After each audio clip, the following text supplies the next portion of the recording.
Не успели пользователи соцсетей отсмеяться после очередного интервью главного космонавта России Дмитрия Рогозина, как он дал новый повод вспомнить о себе. Надеюсь, что когда-нибудь и наши олигархи-миллиардеры начнут тратить свои деньги не на очередные яхты и ярмарки тщеславия, а на развитие космических технологий и знаний о космосе. Так Рогозин прокомментировал полет британского бизнесмена, основателя Virgin Group Ричарда Брэнсона в космос. При этом сам глава Роскосмоса явно не относится к бессребренникам. Его задекларированный доход в 2020 году вырос почти в 2 раза. Почти двухкратному увеличению доходов Рогозина нашли следующее объяснение. В прошлом году гендиректор Роскосмоса получил сразу 2 премии. В то же время общий размер доходов 20 ключевых сотрудников госкорпорации, по подсчетам «Новой газеты», за последние несколько лет варьировался от 447 миллионов до 678 миллионов рублей, в среднем по 27,6 миллионов в год на человека.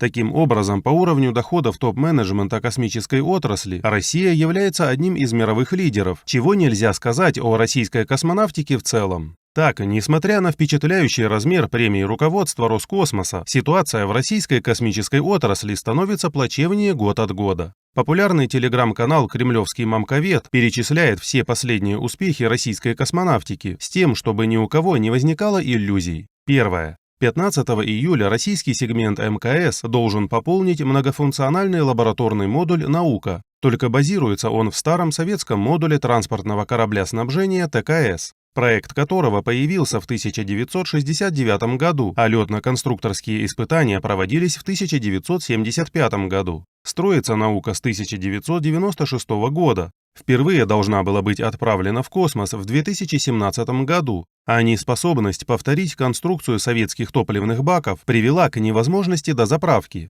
А 1 июля «Науку» вновь перевели в монтажно-испытательный комплекс на исправление недочетов. Второе. Уже в 2015 году на Луне должна была быть обитаемая российская база. Но по состоянию на 2021 год главное достижение российской лунной программы заключается в том, что ее проект в 10 раз дешевле американского. В октябре 2021 года должна полететь станция «Луна-25». В отличие от китайских луноходов и американской пилотируемой программы, российская станция перемещаться по поверхности не может. Но сейчас Роскосмос столкнулся с задержкой комплектующих. Пуск переносится минимум на 2022 год. Третье. Российская орбитальная сервисная станция РОС должна будет стать современной альтернативой МКС, судьба которой не определена после 2024 года. Основой должен стать научный энергетический модуль НЭМ. Согласно последним новостям, сейчас с космонавтами отрабатывают эргономику на построенном макете.